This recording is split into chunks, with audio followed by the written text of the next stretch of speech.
Hey guys, and welcome to episode 19 of How I Made My First $1,000,000. Today is April 1st, 2022. I don't know what it is, but I'm very excited. Very excited. Got a lot of updates, so many that I actually wrote them down. Anyways, let's do the numbers first. Assets coming in 203,000 and change. That's up 1,000 from last month. Good. Liabilities 70,000 unchanged. Net worth 133, up 1,000, just like the assets. Okay, so up is better than down. How am I feeling? Really excited. Just really excited. Not because of the numbers, but I was very eager to check the numbers this past week. I was just itching. I'm like, okay, I can't wait for the month to end, and then I can check. I can check my net worth. So I was very eager. Partly because I kept getting Coinbase notification saying Bitcoin was up a certain amount in a certain amount of time. So it seemed like it was a really good month for Bitcoin. But it basically faked me out. I mean, I think Bitcoin was up. I didn't look at the actual percentage overall. But anyways, last month, Coinbase faked me out on the downside. And this month, they faked me out on the upside. So I really might have to turn those notifications off. Anyways, but I'm excited for other reasons. Okay. A lot of things. We'll start with financial things. Okay. So I bought a couch for my office. It's in this room right now. It's a used couch, but super nice. Just got it a couple days ago. So I'm really excited to have that, to have another place to sit, to even lay, to just do whatever. Amazing. Also got a new computer chair. These things are so funny. I got a new computer chair, a really expensive one. So the one I had was, I don't know, like $100, 150. Got it on Amazon, whatever. This one was 800 or 900 bucks. It's a Herman Miller, refurbished.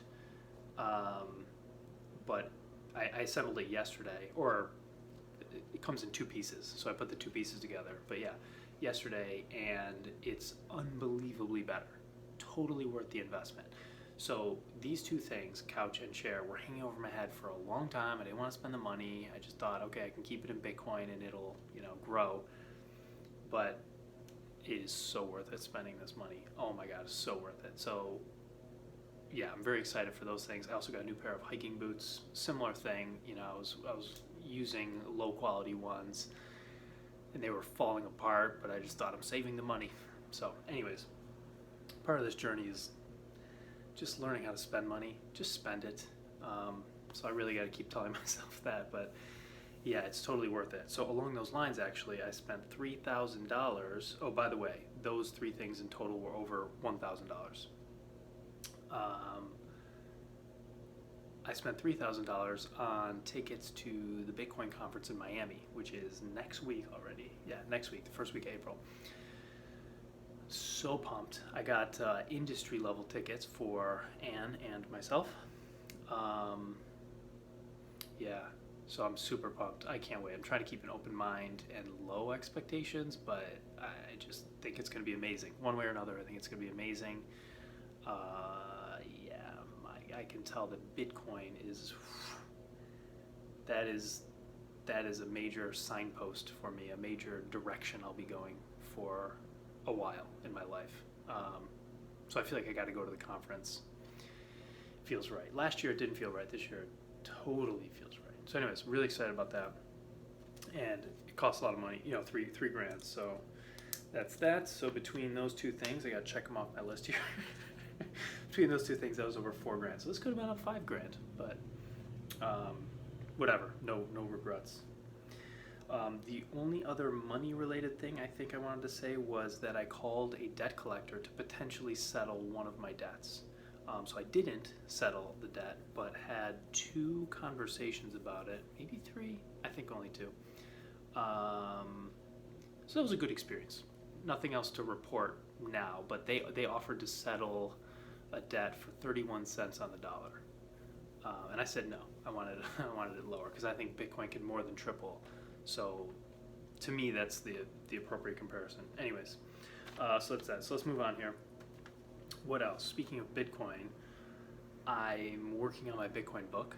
and a few things happened. One, I finished the incredibly rough draft of 3 chapters, which is amazing progress. But I also had a breakthrough on where I want to go with the book, like what kind of direction. I want to call the book How Bitcoin Will Die. How Bitcoin Will Die. And I want to include a lot of things about how Bitcoin will live, like how it will exist, how it will affect the world, but also how it will die. And of course I don't know the future, but I want to speculate in some very careful and deliberate ways about some possible endings, because everything's going to die, right? Every technology, every idea, every company, every person, every animal, every currency, everything's going to die eventually. The question is how and when. So I want to go that angle with the book, which was really nice to have that breakthrough. And I do want to publish it in late November, which is so daunting, unbelievably daunting. I feel like I haven't started. I really feel like I haven't started the book. It's so overwhelming. But I think it's a good challenge for me. Anyways, okay. Also, on the topic of Bitcoin, I started downloading a full node on an old computer, and I've been downloading the blockchain for 24 days. 24 days, and it's 2/3 of the way done.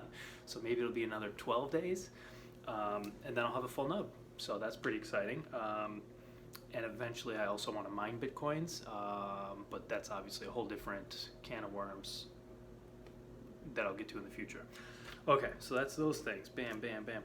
A couple other updates following up on softball. We got our first win. That's pretty cool. But we also got a couple more losses. So our record is 1-4, and we have 7 games remaining. So stay tuned.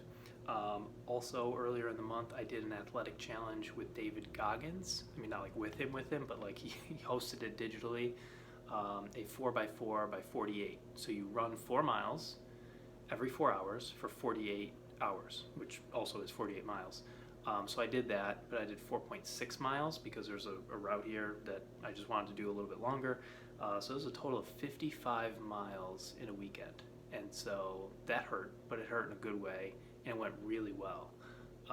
So I'm really proud of myself for that. So that was an amazing physical challenge.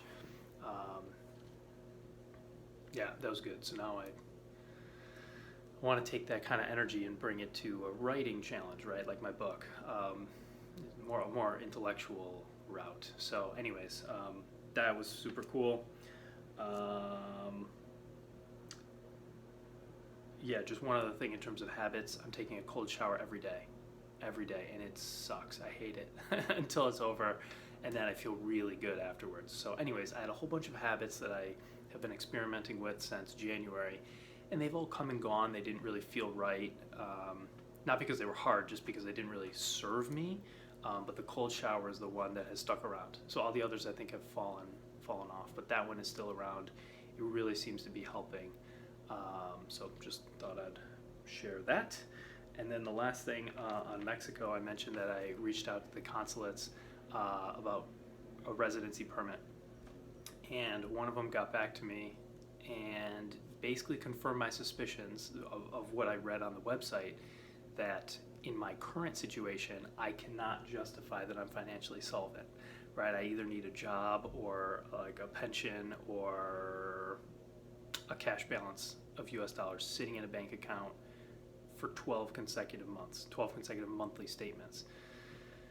So I don't know what I'm going to do. Basically nothing for now. Not going to worry about it. It's not like I need to get into Mexico for some reason. It's just a very, very long-term plan that I wanted to start now, so I'll circle back to it in a couple months. So anyways, those are my updates. Thanks for watching. See you guys next month.